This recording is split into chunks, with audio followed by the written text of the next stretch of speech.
Hello, and welcome back to the Masonic Roundtable, a weekly program where Masons from around the world get together to talk about Masonic news and opinions in a friendly and social manner. As a reminder, the thoughts and opinions expressed here are solely the opinions of the participants and do not represent any Grand Lodge statements or positions. Make sure you keep your conversations open for the public and on the level.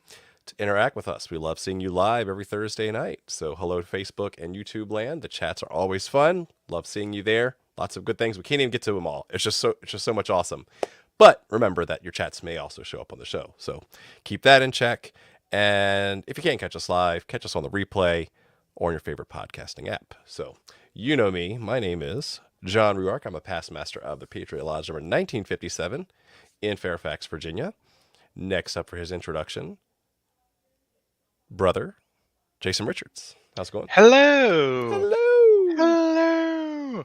My name is Jason Richards. I'm a past master of Vacation Lodge number 16 in Clifton, Virginia, member of the Colonial Lodge number 1821 in Washington, D.C., and Lafayette Lodge number 79 in Zanesville, Ohio. Glad to be here. You almost did that without taking a breath. Good on you. And there's the challenge of the week. And still, Worshipful Master Joe Martinez. One more day. But who's counting?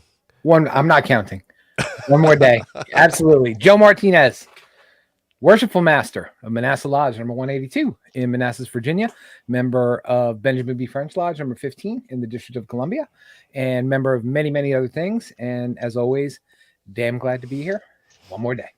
Life Woo. Master in perpetuity. One more day. One more day. Awesome.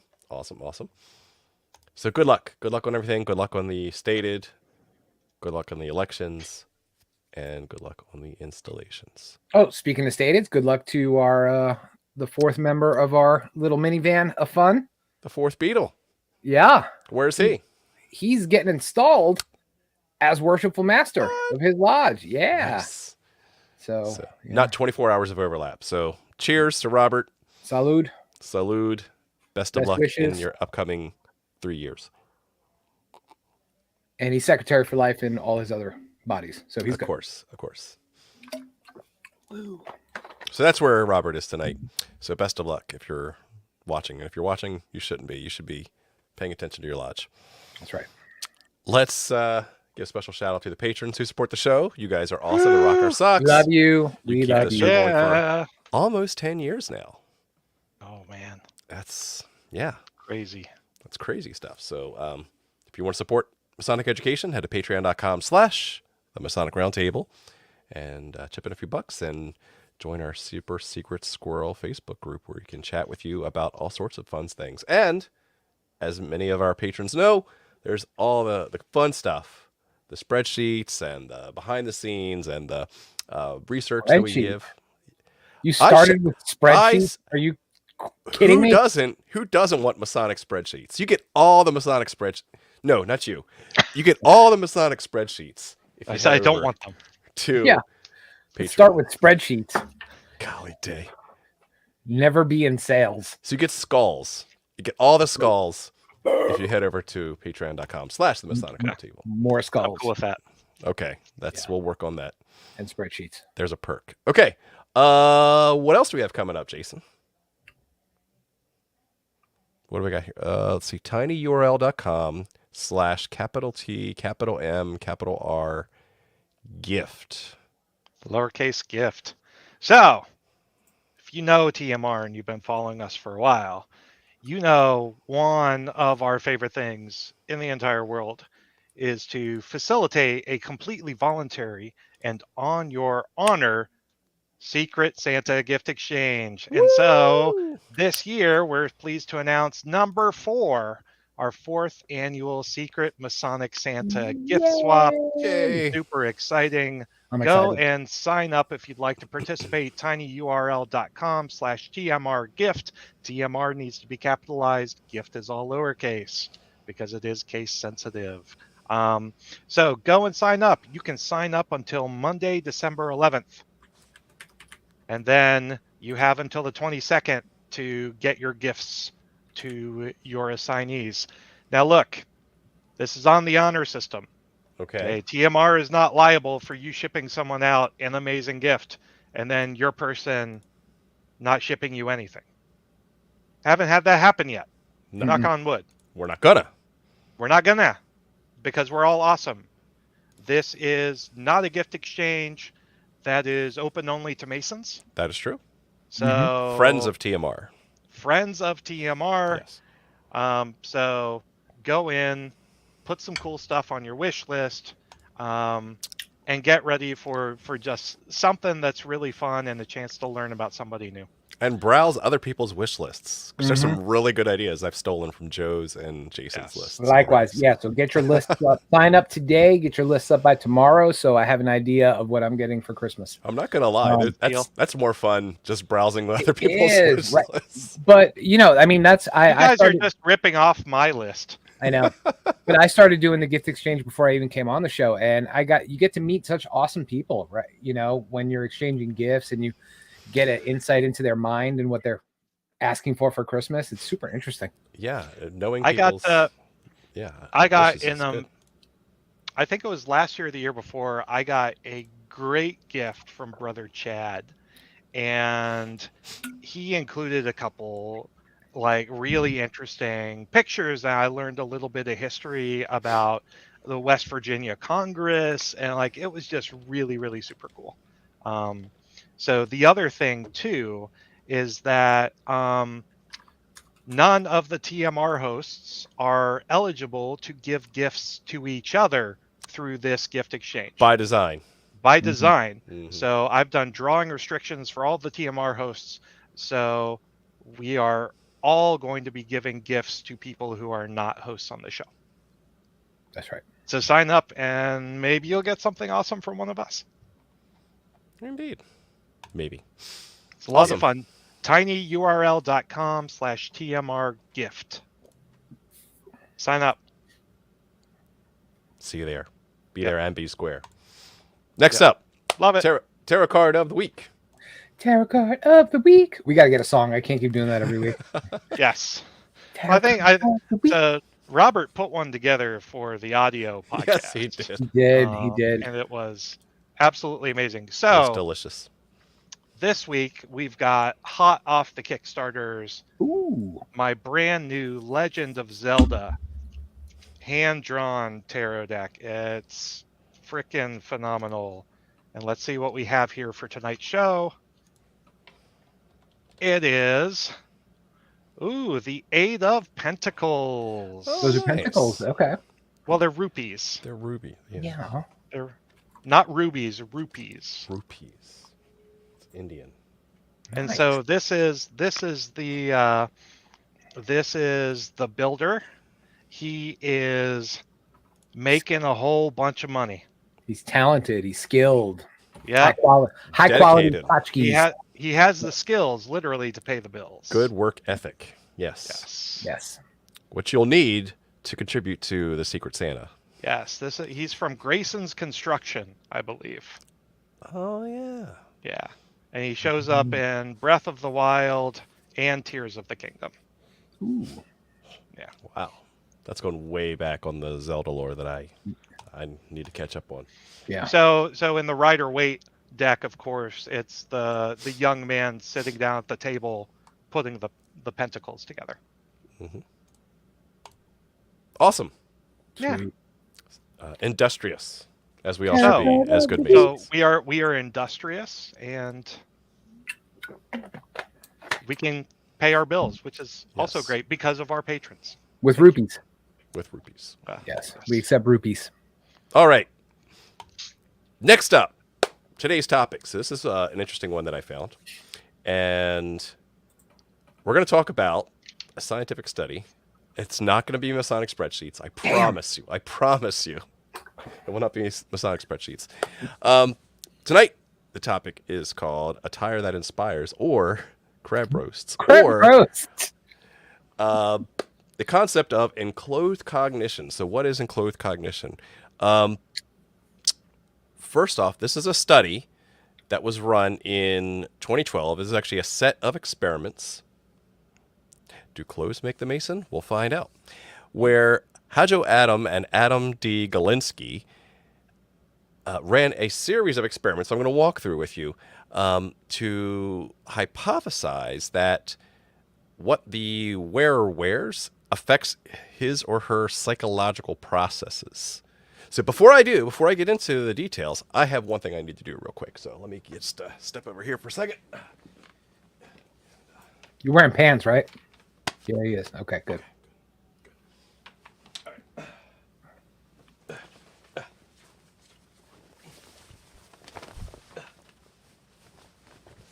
Can we do it without the sex noises? This is entertaining radio, I know. All right, first I have to get the prepared heaving here. and the breathing. What's going on there? All right, it's for the audio only portion of the show. It's like ASMR.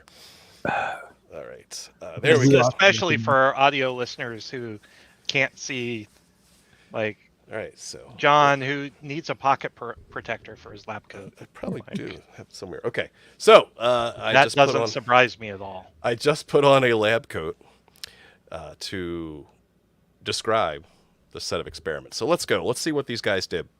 Back in 2012, there were 3 experiments run, and again, their goal was to see, does wearing a certain type of clothing affect how we process or pay attention to certain things. So the first experiment that was run was they asked some roughly college-age students they put these into different groups. They randomly assigned them, which is good for trials. They randomly either gave them a lab coat, like the one I'm wearing, to wear, or not, and they gave them a test. So what test did they give them? They actually started off with a test called the Stroop test. So you may have seen this pop up before, where you try to read the color of the word, or read the word, but it's going to be distracting because the actual color of the font is different than the name of the word, as you can see on the screen here. And so the goal was to see how fast they could read these words, depending on whether they were wearing a lab coat or not, and then see what the results were. After running this experiment, the results were that those who were wearing the lab coat made half of the mistakes as people wearing regular clothes in a randomized trial. I mean, that's amazing in itself. That's really fascinating if you think about it. So just by the mere fact of putting on a lab coat, they actually made half of the cognitive mistakes. Jason. It depends on what the overall number of mistakes were. Like, if people usually only made 4 mistakes, and the people in lab coats made 2. True. What they people made 1,000 mistakes, and the lab coat folks made 500. That's a bigger deal. That could be. Yes. Yeah. Obviously, the sample size. So I'd want to see the sample important. size. Yes. Yeah. Obviously, the end number is important. Yeah, I had a question akin to that. Were they completely separate people that they tested, lab coats versus non-lab coats? It was random and separate, yeah. Mm-hmm. So no one person got tested once without a lab coat and once with a lab coat. However, they did also run a separate experiment with lab coats or not of just a regular cognition test, not one that you really had to pay attention to, and there was no difference in the results. So they actually had a little bit of a control while they actually had the more harder Stroop test, that colored font test, to base it on. So that was just experiment 1. And they said, how can we improve or learn more about this type of wearing clothes and its psychological condition? Let's do another experiment. Let's change another variable and do it again. Okay?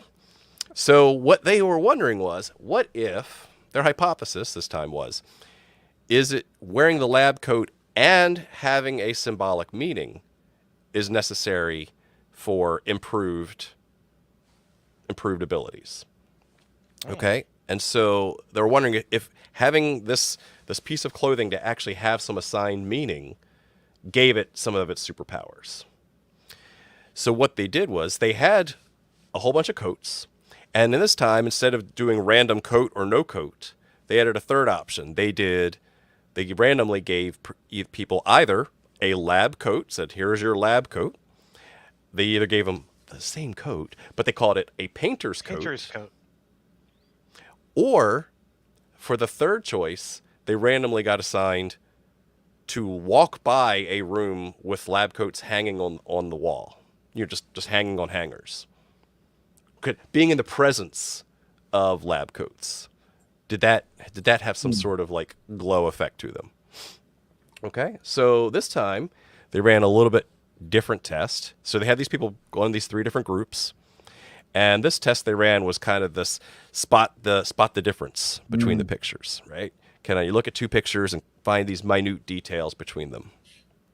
Okay, I did these at the doctor's office as a kid. that's right. You circle it in Highlights magazine. Yeah. Highlight. Right. There's a throwback, you millennials. All right.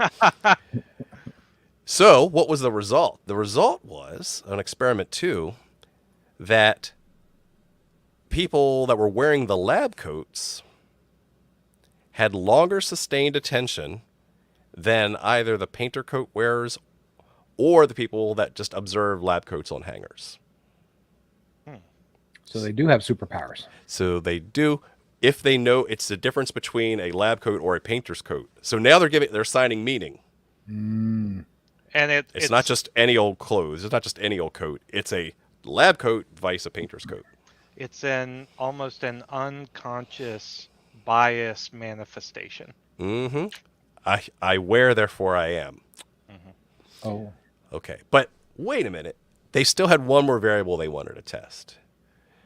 So what they wanted to do for the 3rd experiment, they said, well, we're still not really sure if the lab coats hanging on the hangers had any sort of magic juice on them, right? Highlights magazine, yes. So they ran a 3rd experiment specifically to test, is there a connection between the coat and the wearer? So we've assigned meaning. We know that there's a meaning now, calling it a lab coat vice a painter's coat. But what about the actual wearing of it with meaning? Do you need both of those pieces to have a known bias towards improvement? So let's test it. So in this last case, they had 3 different random options. So when the participants came in, they were either told to wear a lab coat, they were told to either wear that or a painter's coat, same thing. But this 3rd option, instead of them hanging on the wall, they actually had the participants sit down for a minute before they did their test and write about how they felt about a lab coat. They had to sit down and contemplate the meaning of what lab coats meant to them. Memento lab cotori. Right. So we're actually trying to see, is it the concept of a lab coat or wearing the lab coat? Okay. And here's where, so what they did was they had those 3 groups: lab coat wearers, paint coat wearers, and lab coat writers, lab coat authors, people that were actually sitting contemplating what the status symbol of a lab coat contains. And they went back and they did that 2nd test again, the spot the picture. And what they found was fascinating. I see 2 pictures. I see 2 pictures. Yes, you did. Good job, Jason. There's a difference between them. There are probably 6. Yeah.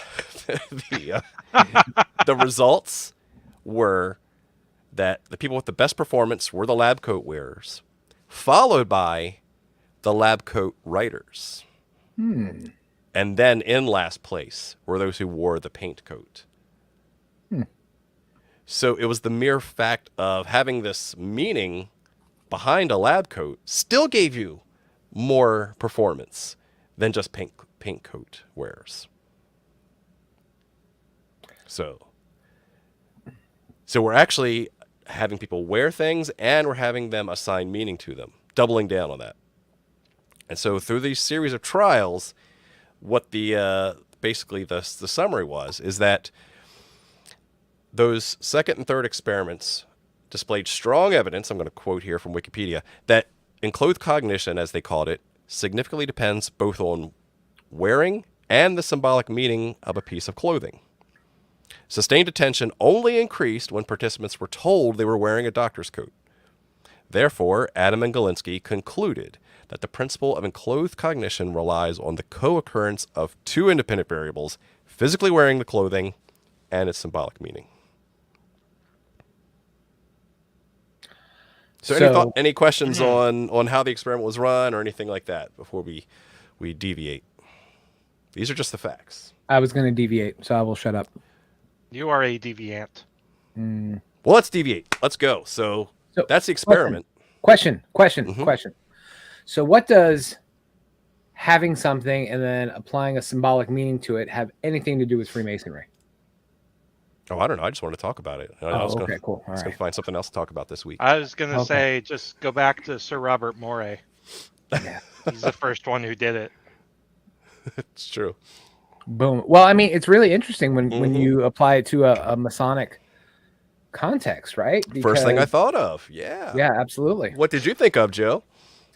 So, I mean, you know, when I read the stuff that you made me read for this week's show, because I had not heard of enclothed cognition before. Didn't know you could read. I can't. I have things read to me until tomorrow. Audible.com.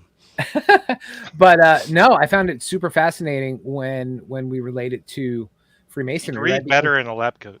Yes, wear a lab coat tomorrow.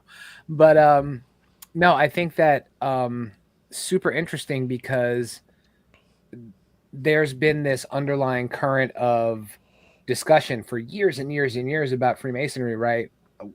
Where you have one camp that's like, okay, well, you got to dress in your best to go to lodge versus I can go in flip-flops and Hawaiian shorts and still be a Mason. So, and they're very polarizing sides of the field, right? You know, you've got all with some valid points.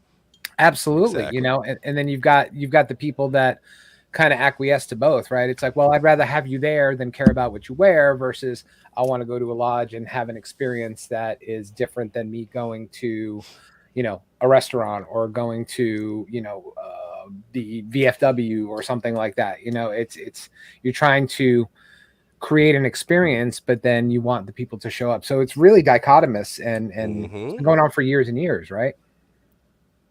Exactly. Yeah. Do clothes make the man or does the man make the man? It's a dichotomous hippopotamus. Indeed. Like the hippopotamus. But I think from Hip-Hop Anonymous. Hip-Hop Anonymous. Love that movie. Yes. Make my kids spell it that way when they're learning it the first time. But I mean, the whole symbolic significance part, that's super duper important when it comes to Masonry, right? Because we have regalia. We have things that we wear when we go to lodge. We have aprons. We have jewels. We have, you know, some places have sashes. Some places have caps. Right. Caps and mantles. You know, the ostrich feather hats. You know, they all are, you know, are we playing dress up or are we ascribing an important meaning to it? Yeah, exactly. Right. So one would posit, let's just talk purely regalia right now.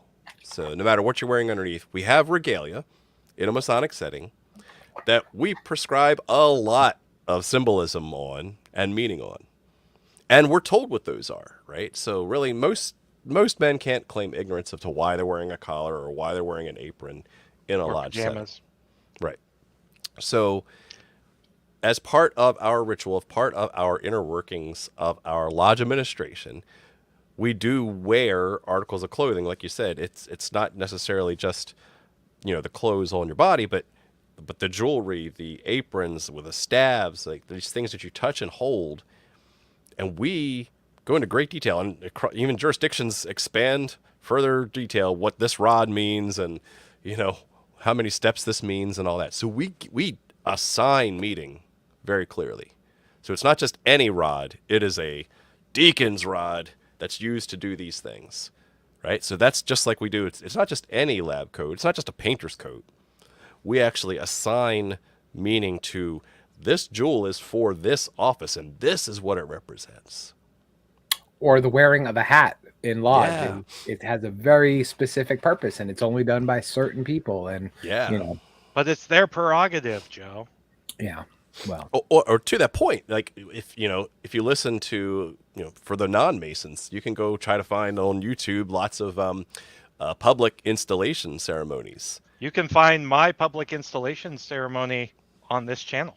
That's true, where a lot of this regalia is explained in beautiful detail about what the meaning is. And so again, that's something that, you know, we're deliberate about the things that we're asking our members to wear. So that alone would hopefully give us a little bit more gravitas as to our actions inside the lodge room, just by that fact alone, because we're wearing it and it has meaning.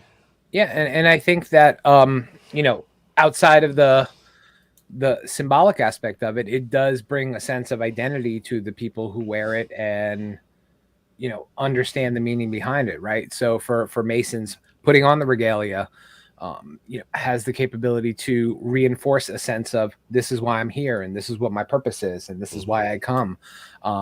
Being part of something bigger than yourself, belonging to the fraternity.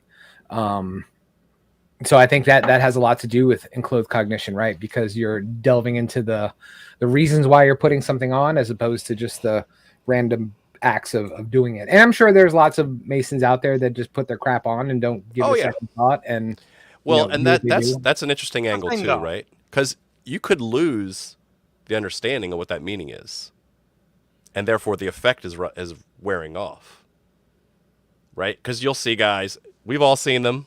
Not going to call out any names, Joe, where they have an apron that's all stained, has coffee stains on them, hasn't been washed in like 40 years, right? It's all frayed at the bottom. It's that one apron they always just grab and just leave in the back of their car until they go to a lodge, right? Guilty. We know somebody that might have. No, it's a different Joe. Oh, okay. Yes. Joe Mama. And so you could, again, for the exoteric Mason, it might not have the same psychological effect as those who truly just breathe in the effect of what the meanings of these different types of regalia are. Even something as simple as a white apron. Well, I mean, I think that to your point, you say something really important when you talk about the exoteric Mason, because that's another struggle that we argue about ad nauseum when it comes to, Masons in general, when it comes to the dress factor, right?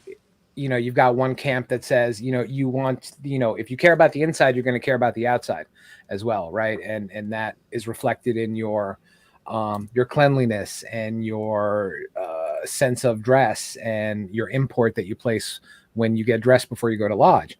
But again, you've got that other camp. It's like, well, it's really about the internal only. So what does it matter what I wear when I go to lodge? So it's kind of tough to really find one having, more import than the other, Well, so a question I have is, can someone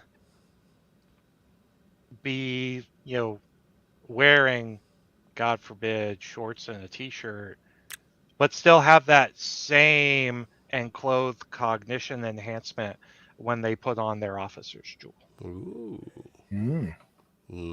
So actually, does it have to be both, right? It's interesting that you bring that up, because the first experiment, they actually compared it to people who were just wearing their regular clothes, right? So it's the addition of the lab coat over top of their regular clothes that made it special. And so one could argue in that case that it is that additional meaning and the wearing together. So you pull out that lambskin or white leather apron, you wear it in shorts, but it has deep meaning to you through your degree system. I don't like it, but I agree with it. It's possible. The logic's there. It's possible. You got me thinking. That is a fantastic question. So Nunya asked, would you wear shorts and a bright yellow shirt to a funeral with flip-flops? With flip-flops, never. But it depends on whose funeral. Is it a beach funeral? And if you're in Miami or not. Yeah. But no, it's this is stepping outside the bounds of enclothed cognition a little bit, I think, right? Because they don't. We're talking about the going back to what Jason said, the psychological impact of wearing the regalia and wearing the apron. Does it overstep the fact that you look like a complete schlub underneath it? Yeah. Yeah, They, and so I mean, just to be that really triggered me too, Nunya, because I've been to a couple funerals in the past couple of years where not everyone made an effort to dress up. Mm. It was noticeable, and it was more than just one person that literally made no effort, but they were there.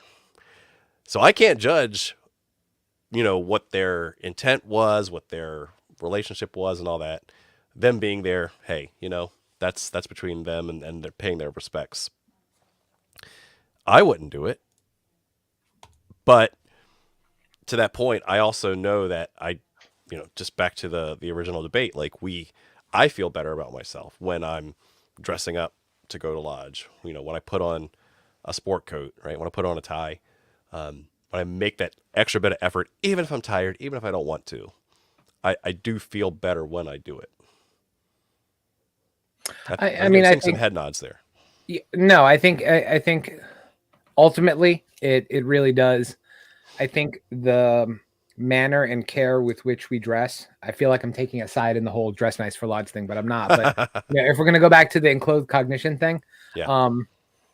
you know, enclothed cognition does suggest that what we wear actually affects our behavior, right? So, going back to your funeral example, dressing a certain way for a certain type of event will absolutely affect your behavior, if we believe what Mm-hmm. the study shows. So when it comes to the context of Masonic attire, wearing the regalia, doing the ritual, and going to the meetings and taking that care does Mm-hmm. enhance the seriousness and solemnity with which the people doing it approach all these events, right? Like, let's Sure. take this to a degree. What if you were being initiated and passed or raised and the hoodwink comes off and you see a bunch of dudes in flip-flops? That is going to affect you psychologically. Mm-hmm. But I guess my question is for us to actually talk about this, comparing the apples to apples, like we would need a study that would have what everybody else is wearing as an independent variable, and we just don't have that. Well, first thing we need to do is create a Masonic spreadsheet, and we'll actually document Damn it. who's wearing what on what dates on what degrees, and then track the experience. So, John, you are literally putting me to sleep. so here's another thought. What if? Masonic Gantt chart. Be right back. Yes, hashtag 2040, all based on data. So the other thing that came to mind too is, okay, so we talk about the regalia, we talk about our own personal clothing that we wear in lodge settings. The other thought that you may not have thought about is like Scottish Rite degrees, right? Several valleys do full costume. They don't have to, but they do these full costume degrees. And you'll see gentlemen dressed up, in Middle Eastern attire and just make a whole theatrical show of this. So you can't, you could argue that there is also this, I'm filling this role, and we're going to go to the whole like Chad Kopinski, like actors type of bringing that actor a theatrical presence into that as well. There's one thing to act as something. There's also one thing to wear the costume and be part of that stage presence as well. So I would add that to it. It's certainly not the original intent of the enclothed cognition study, but It kind of it's a better is, right? experience. Because Yeah. no, it kind of is, because if you're looking at the study and what they were trying to prove, it does psychologically impact your sense of understanding of what you're doing, your sense of tradition, and your sense of respect for what it is you're doing. So again, going back to the, hey, I'm doing a degree and I'm wearing a costume that's appropriate for that time and place that we're enacting, Right. as opposed to wearing a polo shirt with my belly button hanging out. It's a different vibe, and it creates a is. different atmosphere. So It is. Okay, so lab coats and lodge. That's what I got out of this conversation.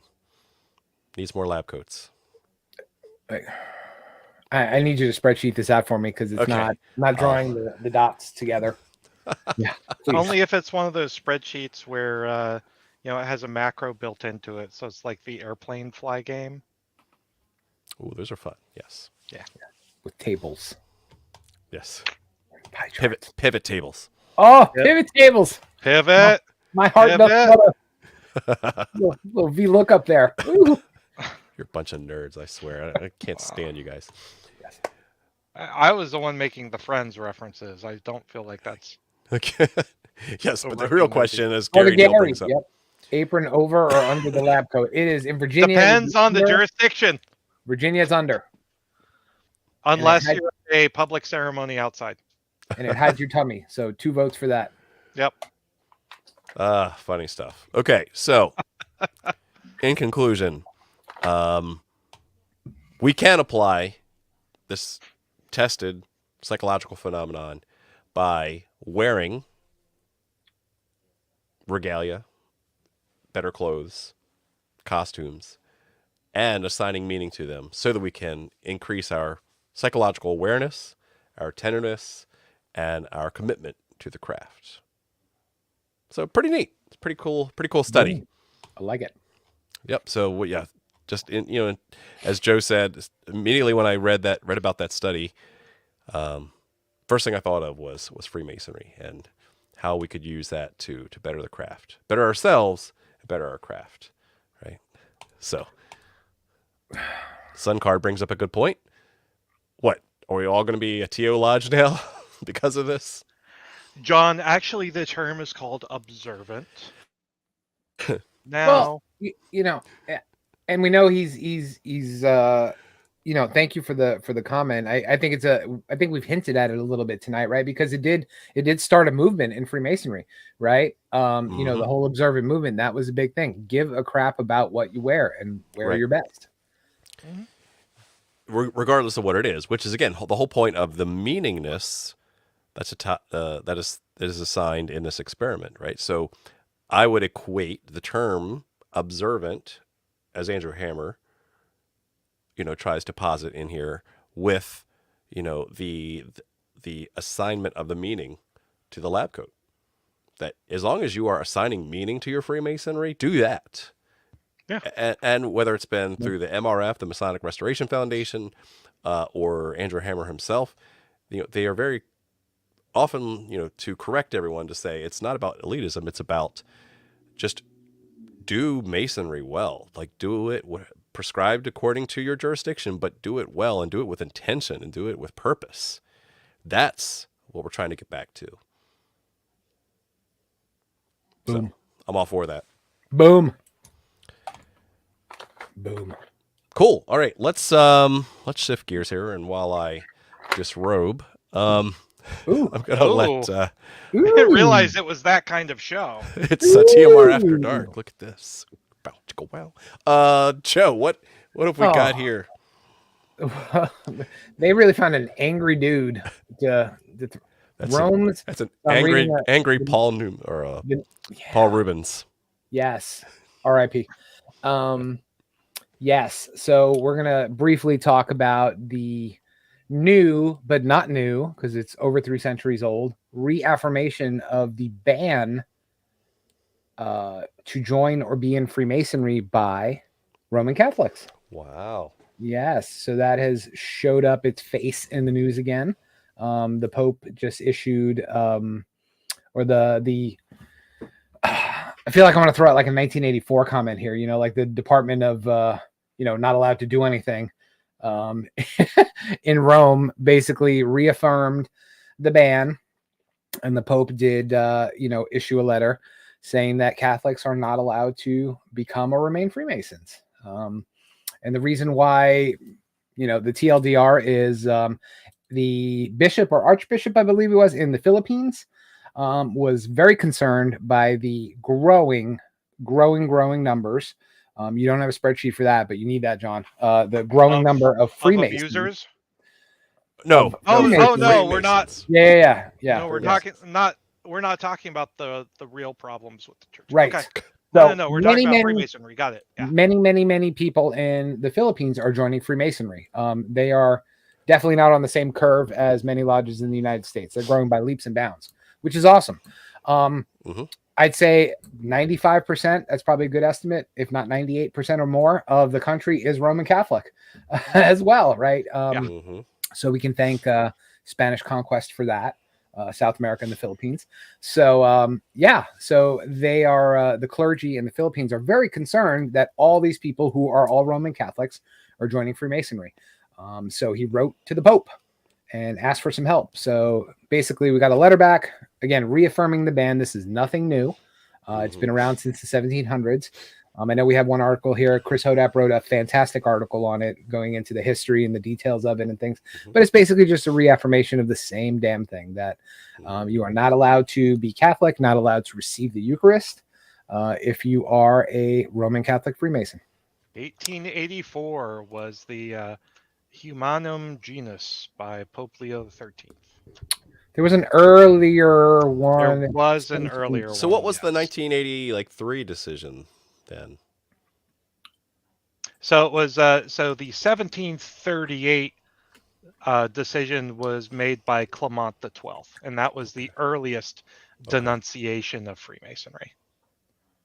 All right. So That did not answer your question, though. it did not. So to clarification question, like, so Steve says, why are Catholics banned? No. Catholics are not banned from Freemasonry. It's the other way around. Right. Freemasonry is banned to be a Catholic. That you should not be a member of Freemasonry. That was not English, by the way. Yes. Which- just Catholics are not allowed to be Freemasons. Right. So does that mean We you're don't care excommunicated? if Freemasons are Catholics. Right. We don't ask. We Yeah, don't that's ask. true. We what don't you're- ask. We That's don't right. care. Well, we don't, but it shouldn't be asked. Right. So, yeah, I think this is fascinating too, because, first off, that it had to come to a point where it had to be clarified and had to be kind of just put back into the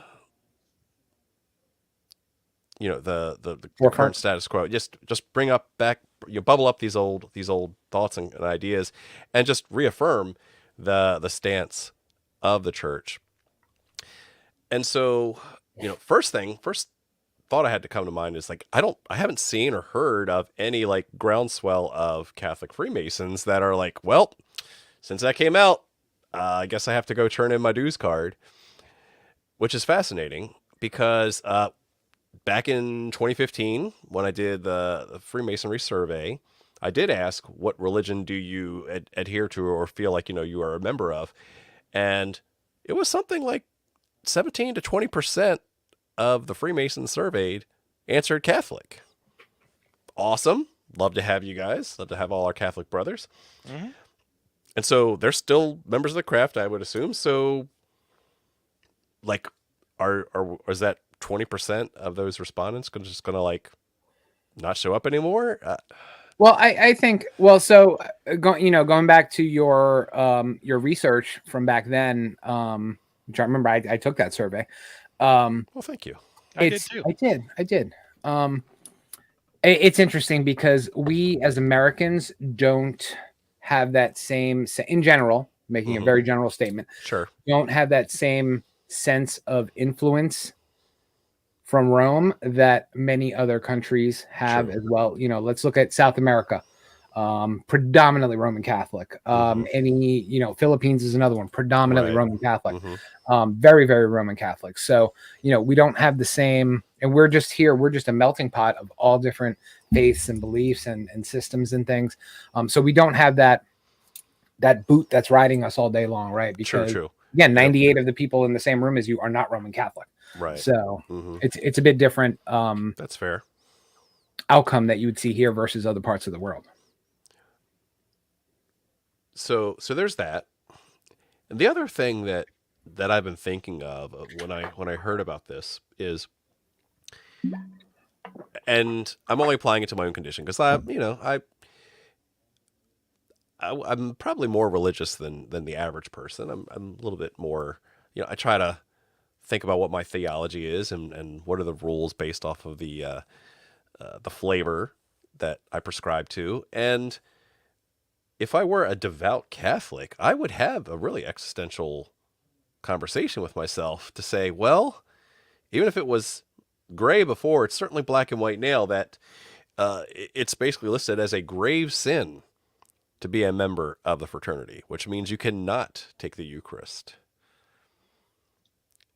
And to be denied that sacrament, that's a critical yeah. flag. That is a critical spiritual ritual in the faith. And I would have a real hard time if that were my faith structure. I'm not a Catholic, but it's if I were, I would have a lot of deep contemplation, deep thoughts about what do I do? How do I wrestle with this, knowing that the fraternity is not as bad as the Catholic Church makes it out to be, right? There's we don't know that. We are not a high enough degree. That's true. Right. There's always that level higher that you don't know about. Yeah. But yeah, like there's really no conflict of faith there. But if I'm being told by my elders that I should stop, I'd have to think really long and hard about what I would do in that situation. I don't know what I would do. Yeah, I mean, and I wish, I joke to everybody that knows me that I'm a recovering Catholic. I grew up Roman Catholic. I went to Catholic school from kindergarten to 12th grade. I didn't know what Christianity, non-Catholic Christianity was until I left New York, because it didn't exist in my area. So it's really interesting to hear about this as something new, you know what I mean? Because this has been around for 300 years. So nothing has changed, whether you're a Roman Catholic who's a Freemason who just joined last week, or you've been in for 20 years. It's been the same thing. Nothing has changed, right? It's just, it's hitting your feed on Facebook now, and getting in the face. So I want to bring up this great question by Scott. Said, are we bad at all? Like, is there some merit to Catholicism claims? Are we the baddies? No, it's everyone else who is wrong. And what I'd like to do is I'd like to actually read from the Humanum Genus from the 1800s, and starting at passage 13, in those matters which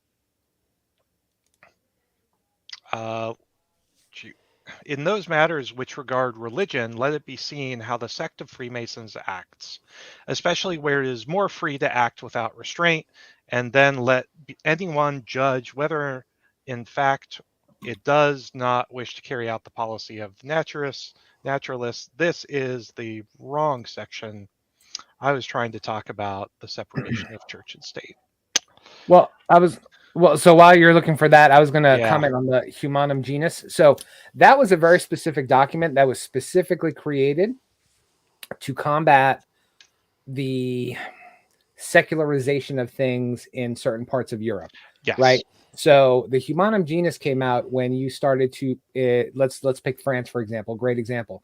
You started seeing these Masonic organizations crop up that did not require you to have a belief in a supreme being, right? So they started to take the requirement for deity out of Freemasonry in that area at that time. Absolutely. Right. So, the Humanum Genus was a response to things that were happening like that, where you had many, many Freemasons in France, another predominantly Roman Catholic country, and half of the Masonic gene pool was still recognized, quote unquote, where they believed in a supreme deity, where you had a growing bunch that were like, no, screw that. We're just an organization. We don't need, you can be an atheist and join. So those were the ones that were targeted. But like with all things in Freemasonry, one bad example becomes the beacon for, someone to rally behind, Yeah, exactly.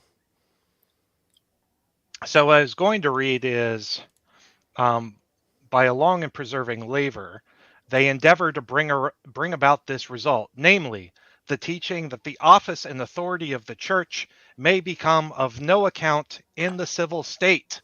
And for this reason, they declare to the people and contend that the church and state ought to be altogether disunited. I feel like that was kind of a foundational core principle of America's founding. But Freemasonry, America wasn't founded by Roman Catholics. Oh, touche. So we're all a bunch of sinners here. Got it. Yes. Yeah. So ultimately, is there merit to Catholicism's criticism of Freemasonry? In a lot of ways, yes. We advocate for religious toleration. We advocate for separation of church and state. We advocate for secular prayer, rationalism, right? It's the idea that Freemasonry is a brotherhood of man under the fatherhood of God, not the fatherhood of God and the Trinitarian Christian view of under the direction of the Pope. Him. Right, exactly. Like, yeah, and that's one of the beautiful things about Freemasonry is its ecumenical nature. Yep.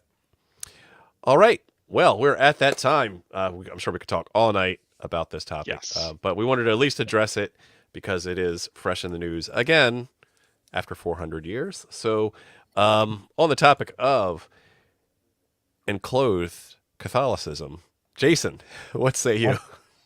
Catholicism better be enclothed. I feel like when you keep your clothes on in the church, it probably goes better for everybody. Indeed. I will second that. Especially during the singing. Distracting. Yes, might be distracting. See what I did there. When I play drums for my Methodist church, I typically keep my clothes on. Typically. Yes. It's a plus. Double plus. Yeah. Final thoughts? That was my final thought. I think he just gave you his final thought. You said enclothed Catholicism. I said, yes, keep your clothes on. All right. Yeah, absolutely. Absolutely. Yes. So, very cool episode. Thank you, John, for sun card. I'm not even going to say that. For the audio folks, you got to have to watch on YouTube.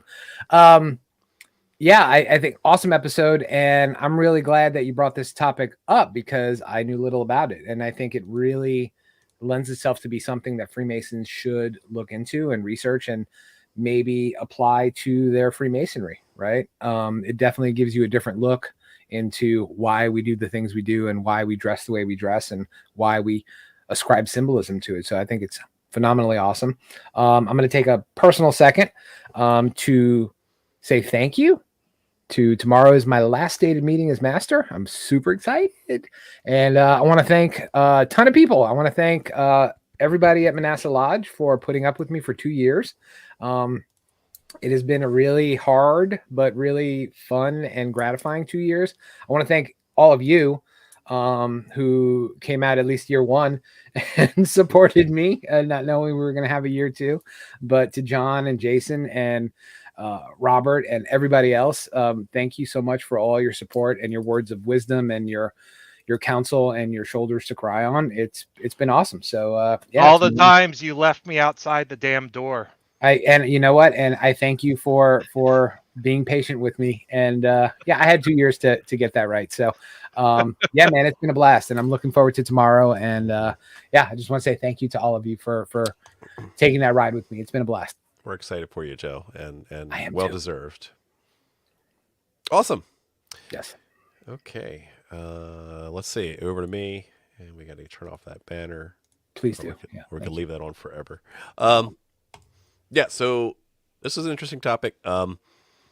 I think that yes, we need more Masonic spreadsheets, and take away. Let's try to be more meaningful about what we wear at a lodge in whatever fashion that looks like, so that we can enhance our experience and be better men. That's what we're all about. So if we should always be looking at any sort of tips and tricks that can improve our human condition, improve ourselves as men and Masons, and improve ourselves in the world. So with that, I want to thank you all very much for watching. Have a good night and keep searching for more light. Have a good one.